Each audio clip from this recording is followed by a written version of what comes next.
So hello guys, आज मैं explain करने वाला हूँ पर्सनल टेस्ट एपिसोड 8 को।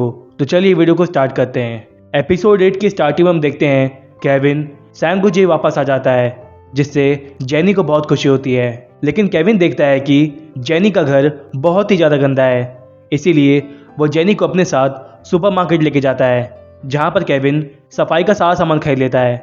लेकिन जेनी के पास पैसे नहीं होते, इसीलिए केविन को उन सब चीज़ों का पेमेंट करना पड़ता है। केविन जेनी को घर साफ करने को कहता है। जेनी कहती है क्या हम ऐसे नहीं रह सकते। केविन कहता है मैं यहाँ पर एक इंसान की तरह रहना चाहता हूँ, इसीलिए तुम्हें इस जगह को साफ करना होगा। जेनी कहती है मैं सफाई करने के लिए तैयार हूँ, लेकिन तुम्हें यह प्रॉमिस करना होगा कि तुम सैंगोजे को छोड़कर नहीं जाओगी। ये सुनकर केविन कहता है जब तक मेरा एडवांस यूज़ नहीं हो जाता तब तक मैं सैंगोजे में रहूँगा, लेकिन तुम्हें यह प्रॉमिस करना होगा कि तुम मुझे गे नहीं बुलाओगी। जेनी इसके लिए मान जाती है। दरअसल केविन जानता है कि जेनी उसे गे समझती है, लेकिन उसे अपनी कंपनी को बचाने के लिए ये सब सहना होगा। केविन जेनी से पूरा घर साफ कराता है और जेनी को सफाई करना भी सिखाता है, क्योंकि जेनी को अच्छी तरह से सफाई करना भी नहीं आता। केविन जब जेनी को सफाई करना सिखा रहा होता है, उसी बीच जेनी वहां से चली जाती है और केविन बाकी का सारा काम खत्म कर देता है। जिसके बाद केविन को समझ आता है कि जेनी ने उसे बेवकूफ़ बना दिया और उससे अपना बाकी का सारा काम करवा लिया। केविन जब जेनी को ढूंढते हुए एक कमरे में जाता है, तब वो देखता है कि जेनी एक छोटे से घर के साथ खेल रही है, जो कि एक मॉडल है। वो जेनी से कहता है तुम इतनी बड़ी हो चुकी हो और अभी तक तुम इन सब चीज़ों के साथ खेलती हो। ये सुनकर जेनी कहती है मेरा मजाक मत बनाओ, इस मॉडल से मेरे इमोशन जुड़े हुए हैं, क्योंकि इसे मेरी मॉम ने बनाया था, वो भी एक फर्नीचर डिजाइनर थी। थोड़ी देर बाद केविन और जेनी कचरे को फेंक रहे होते हैं। तभी केविन की नज़र एक फ़ोटो फ्रेम पर जाती है, जिसमें जेनी और स्टीव की फ़ोटो लगी होती है।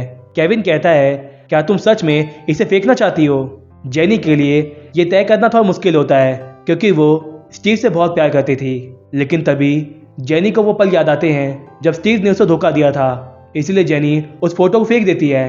वहीं दूसरी तरफ स्टीव घर के लॉक को खोलने की कोशिश करता है, लेकिन वो नहीं खुलता और स्टीव को घर के अंदर से कुछ आवाज़ें आ रही होती हैं, जिससे स्टीव समझ जाता है कि इसमें जरूर एमी का हाथ है। वो दरवाजे को गुस्से में नॉक करने लगता है और स्टीव का शक बिल्कुल सही होता है। घर के अंदर एमी होती है। एमी समझ जाती है कि स्टीव आ चुका है, इसीलिए एमी स्टीव को कॉल करती है। स्टीव चिल्लाकर कहता है किसने तुम्हें हक दिया कि तुम पासवर्ड को चेंज कर दो। एमी कहती है ये घर जरूर तुम्हारा है, लेकिन इस घर का हर फर्नीचर मैंने खरीदा है। मैंने इसे लोन पर लिया था ताकि तुम्हारी फैमिली मुझे क्रिटिसाइज ना कर सके कि मैंने इस घर के लिए कुछ भी नहीं किया। ये सुनकर स्टीव कहता है ये सब करने के लिए तुमसे किसी ने नहीं कहा, ये सब तुमने अपने घमंड में किया। एमी समझ जाती है कि स्टीव सही कह रहा है, लेकिन एमी को इस घर पर अपना हक चाहिए, इसीलिए वो स्टीव से कहती है क्या तुम्हें याद नहीं है कि तुमने शादी वाले दिन क्या कहा था कि आज से मेरी बॉडी और मेरा हार्ट सब तुम्हारा है। क्या तुम वो सब भूल गए और अब तुम मुझे रहने के लिए एक छोटी सी जगह भी नहीं दे रहे हो। स्टीव कहता है हमारी शादी तो कैंसिल हो गई थी और तुमने अभी तक उसे याद रखा हुआ है। ये सुनकर एमी गुस्से से कॉल कट कर देती है। तब स्टीव चिल्लाकर कहता है अगर तुम चाहती हो तो मैं तुमसे दोबारा शादी करने को तैयार हूँ, लेकिन दरवाज़ा तो खोलो। इसी बीच केविन नहा रहा होता है और वहाँ पर सोफ़ी जेनी से मिलने के लिए आती है। सोफ़ी देखती है कि जेनी का घर बहुत ही ज़्यादा साफ लग रहा है, जिससे वो समझ जाती है कि केविन वापस आ चुका है, क्योंकि वो जानती है कि जेनी कभी भी अपने मन से इतनी सफाई नहीं करेगी।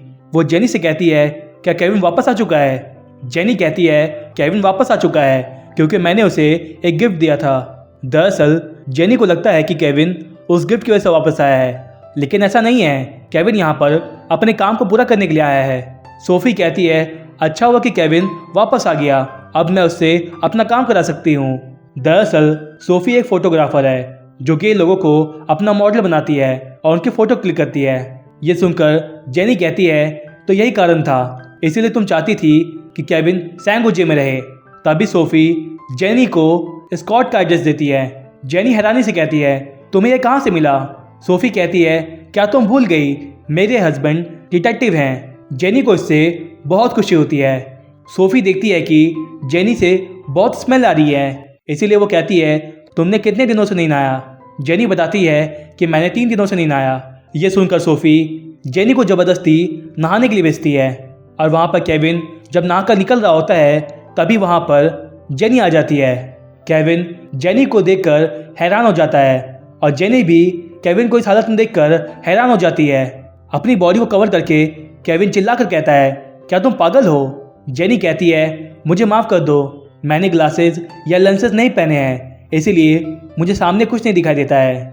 तुम उसकी फिक्र मत करो, मैंने कुछ नहीं देखा। केविन को यह सब बहुत ऑकवर्ड लगता है। थोड़ी देर बाद केविन को जूली का कॉल आता है जो केविन से कहती है मुझे तुम्हारी मॉम कहीं भी नहीं मिल रही है। ये सुनकर केविन अपनी मॉम को ढूंढने निकल जाता है। केविन जानता है कि उसकी मॉम अक्सर अकेलापन महसूस करने पर कहाँ जाती है। केविन को उसकी मॉम एक रेस्टोरेंट मिलती है। उन्हें सही सलामत देखकर केविन चैन की सांस लेता है। केविन उन्हें खुश करने के लिए कहता है आप जैसे खूबसूरत लड़कियों को यहाँ पर अकेले नहीं आना चाहिए। केविन की मॉम कहती है तुम हमेशा बिजी रहते हो और अब मेरी उम्र भी हो चुकी है। केविन की मॉम कहती है मैं अक्सर यहाँ पर तुम्हारे डैड के साथ आया करती थी, इसीलिए मुझे ये जगह बहुत पसंद है और यहाँ से हमारा घर भी दिखाई देता है जहाँ पर हम पहले रहा करते थे। केविन कहता है मुझे माफ़ कर दीजिए, मैं आजकल बहुत बिजी रहता हूँ, इसीलिए मैंने ऑफिस के पास ही रहने की जगह ले लिया है ताकि मैं अपने टाइम को सेव कर सकूँ। केविन की मॉम कहती है क्या मुझसे दूर रहकर अनकंफर्टेबल फील नहीं करते। केविन कहता है हाँ बिल्कुल, लेकिन मुझे वहाँ पर कुछ दिनों तक रहना पड़ेगा। केविन की मॉम वहाँ से अपने घर को देख रही होती है। ये देखकर केविन कहता है एक दिन मैं आपको वो घर जरूर दिलाऊंगा। इसी बीच जेनी स्कॉट के घर तक पहुँच जाती है, लेकिन वहाँ पर स्कॉट नहीं होता। उस घर में स्कॉट की दादी रहती है जो जेनी को वॉलंटियर समझ लेती है। स्कॉट की दादी जेनी को एक लेटर देकर कहती है क्या तुम मेरे लिए इस लेटर को पढ़ दोगी, मुझे पढ़ना नहीं आता। मैं जानती हूँ कि इस लेटर को मेरे पोते स्कॉट ने भेजा है। मैं ये जानने में बहुत ही उत्सुक हूँ कि इस लेटर में क्या लिखा हुआ है। जेनी जब उस लेटर को पढ़ती है तब जेनी को समझ आता है कि इस लेटर को स्कॉट ने नहीं बल्कि मनी लेंडर्स ने भेजा है और इस लेटर में लोन को पे करने को कहा गया है, लेकिन ये बात वो उन्हें नहीं बता सकती थी। और अगर उन्हें यह पता चला कि स्कॉट ने इतना कुछ किया है तो उनका दिल टूट जाएगा। इसीलिए जेनी अपने मन से बनाकर कहती है दादी मैं ये उम्मीद करता हूँ कि आप स्वस्थ होंगी, मैं कुछ काम में बिजी रहता हूँ, इसीलिए मैं आपसे मिलने के लिए नहीं आ पाता, मुझे माफ़ कर दीजिएगा। स्कॉट की दादी को ये सुनकर बहुत खुशी होती है कि उनका पोता उनकी कितनी फिक्र करता है।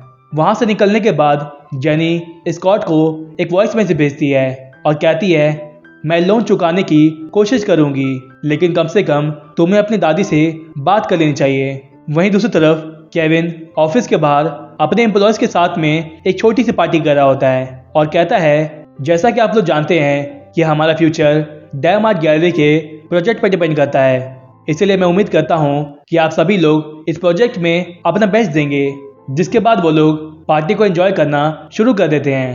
थोड़ी देर बाद केविन जब सैंगो वापस आता है कि तभी केविन को जेनी की चिल्लाने की आवाज़ आती है, इसीलिए केविन दौड़ कर जाता है और जैसे ही वो बाथरूम का दरवाज़ा खोलता है तब जेनी कहती है तुम यहाँ क्या कर रहे हो।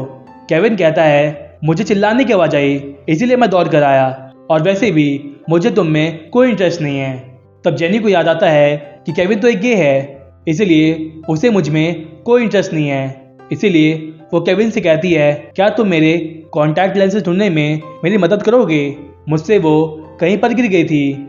जिसके बाद केविन जेनी के कॉन्टैक्ट लेंसेज ढूंढने की कोशिश करता है, लेकिन केविन को वो कहीं भी नहीं मिलते। तभी जेनी का पैर फिसल जाता है, लेकिन केविन जेनी को बचा लेता है। तभी केविन की नज़र कॉन्टैक्ट लेंसेज पर जाती है जो जेनी के शोल्डर में होती है, इसीलिए केविन जेनी के करीब आने लगता है जिससे जेनी को लगता है कि केविन उसे किस करने वाला है, लेकिन ऐसा नहीं होता। केविन जेनी को उसके लेंसेज ढूंढ कर दे देता है। थोड़ी देर बाद जेनी केविन को अपने साथ डिनर करने के लिए बाहर चलने कहती है, लेकिन केविन कहता है मैंने डिनर कर लिया है इसीलिए मैं तुम्हारे साथ नहीं जाने वाला। जेनी केविन के रूम के बाहर ड्रामा करने लगती है और कहती है मुझे बहुत भूख लगी है लेकिन मेरे पास खाने के कुछ भी नहीं है। ये कैसा रूममेट है जो मुझे खाते वक्त ज्वाइन भी नहीं कर सकता।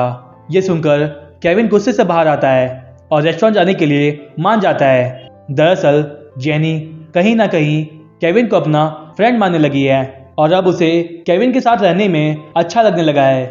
यहीं पर ये एपिसोड 8 खत्म हो जाती है। वीडियो को एंड करने से पहले मैं आपको बताना चाहता हूँ कि हमारे 1000 सब्सक्राइबर जल्द ही पूरे होने वाले हैं। इसीलिए अगर आपको ये वीडियो पसंद आई है तो इस वीडियो को लाइक करिएगा और हमारे चैनल को सब्सक्राइब करिएगा। Thanks for watching.